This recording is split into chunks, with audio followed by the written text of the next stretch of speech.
নমস্কার বন্ধুরা, শুভ সকাল। আজকে বৃহস্পতিবার সকাল সকাল ঘুম থেকে উঠে যেটা সবার প্রথমে কাজ হলো ছেলেকে রেডি করে ওকে স্কুলে পৌঁছে দেওয়া, আর তারপরে নিজের যা কাজ থাকে। আজ বাড়িতে রান্না বন্ধ, রান্না বান্নার ঝামেলা নেই, তো তাই ভাবলাম সকাল সকাল ছেলেকে পৌঁছে দিয়ে এসে এবার আমি স্নান টান করে ভাবলাম যে আমার কিছু কাজ আছে সেগুলো গুছিয়ে নিই।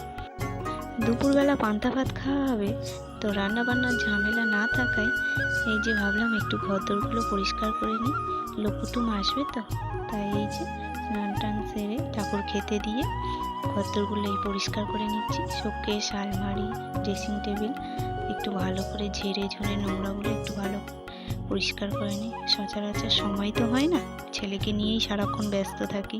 ওকে পড়তে দেওয়া, স্কুলে যাওয়া, নিয়ে যাওয়া, তারপর নিজেরও টিউশন থাকে, আর তারপর সংসারে টুকিটাকি একটু টুকটাক কাজ করতেই হয়, তো সেই সব করা, তো তার মধ্যে দিয়ে খুব একটা সময় হয় না। তারপর নিজেরও একটু রেস্টেরও দরকার হয়। তো ভাবলাম আজকে যেহেতু রান্নার ঝামেলাটা নেই, তো ওই জন্য একটু পরিষ্কার করেই নিই, সময় আছে হাতে, তো সেই জন্যে তাই পরিষ্কার করে নিচ্ছি। ভালোই হয়েছে, রান্না বান্নার ঝামেলা নেই, আর এই যে পরিষ্কার করতে করতে সময় হয়ে যাবে। আর তারপরে ওকে নিয়ে আসবো, তারপরে নিয়ে এসে দুজনে কিছু খাবো। বিকালে টিউশন আজকে নেই, কারণ ওর আন্টি বাড়িতে থাকবে না। তো একদিক থেকে সুবিধাই হয়েছে, কারণ বিকালবেলা লোক কুটুম চলে আসবে, আর ওই লোক কুটুমের মাঝে ও তো যেতেই চাইবে না, আর যদিও জোর করে দিয়ে আসি, তো তার জন্যে আবার দিয়ে আসা, নিয়ে আসা একটা চাপের হয়ে যাবে।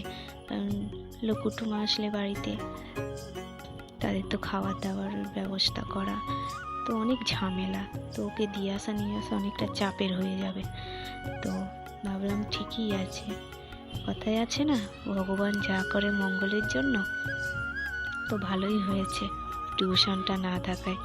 দুদিন ছুটি থাকবে, আন্টি বাড়িতে থাকবে না, তো তাই তো আমাদের এই কদিন এখন অনুষ্ঠান চলবে, খুবই সুবিধাই হয়েছে, ভালোই হয়েছে।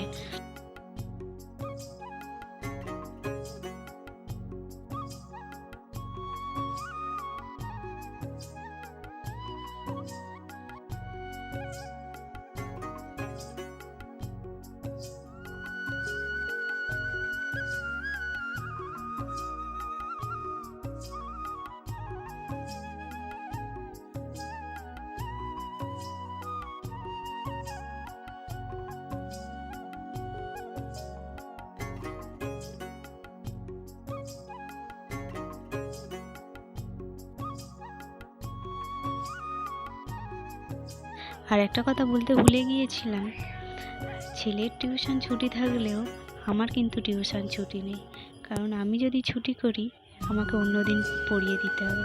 তো তাই ভাবলাম যে অল্প কিছু সময় হাতে নিয়ে পড়িয়ে দিলে আজকের দিনটা মেকআপ হয়ে যাবে। আর এই যে ওদের বাড়িতে গিয়ে ওদের অ্যাকোরিয়ামের ওই যে ভিডিও করে এনেছি, এটা হচ্ছে আমার স্টুডেন্টদের বাড়ির অ্যাকোরিয়ামের ভিডিও, কেমন লাগছে জানাবে। দাঁড়াও দাঁড়াও দাঁড়াও, কি করছিলে তুমি?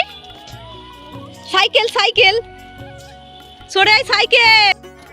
বাইরে বেরিয়ে দেখলাম ছেলে রাস্তায় খেলছে, কারণ বাড়ির সামনেই তো আমার স্টুডেন্টদের বাড়ি, তো আমাদের বাড়ি থেকে ওদের বাড়ি দেখা যায়, তো বেরিয়ে দেখলাম ও রাস্তায় খেলছে।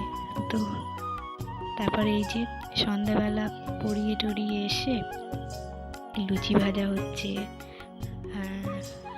একদিকে ঘুগনি হচ্ছে, সিমুই হবে, তো তারপরে ওই সব কাজ কমপ্লিট হয়ে গেলে আবার খাওয়া দাওয়ার পালা। এই যে আমার মা এসছে বাড়িতে, তো মাকে খেতে দেবো বলে সবই এক এক করে রেডি করছি।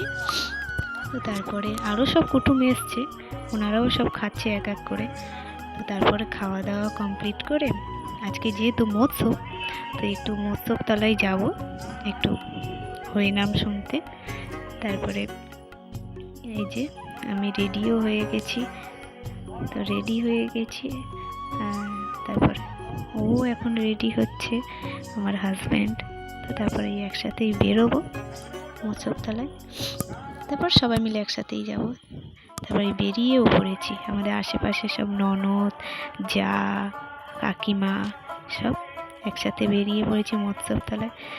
তারপরে এদিকে কাণ্ড দেখো ছেলের, ওদিকে মৎস্য হচ্ছে, সবাই মৎস্য শুনছে, আর ওরা কি করছে না খেলনা কিনেছে, খেলনা কিনে দু ভাইয়ে, এটা আমার ননদের ছেলে, খেলনা কিনে খেলছে দুজনে। আর তারপরে তো নাচ, দুজনে কি নাচ, এত নাচছে যে ঘাম দিয়ে একটা জামা ভিজে গেছে।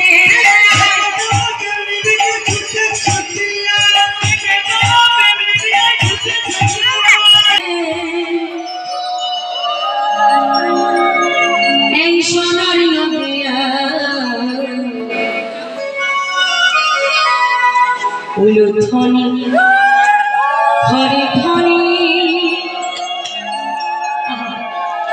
শব্দ শোনা যায় আমাদের ঘরে।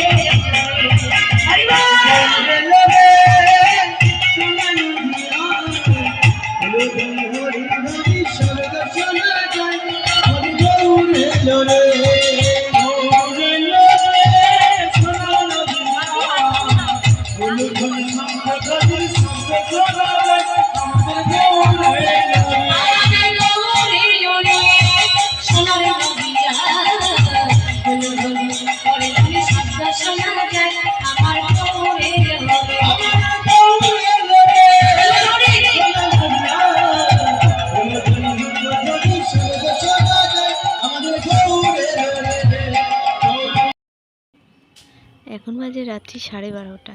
আজ এই পর্যন্ত। Good night.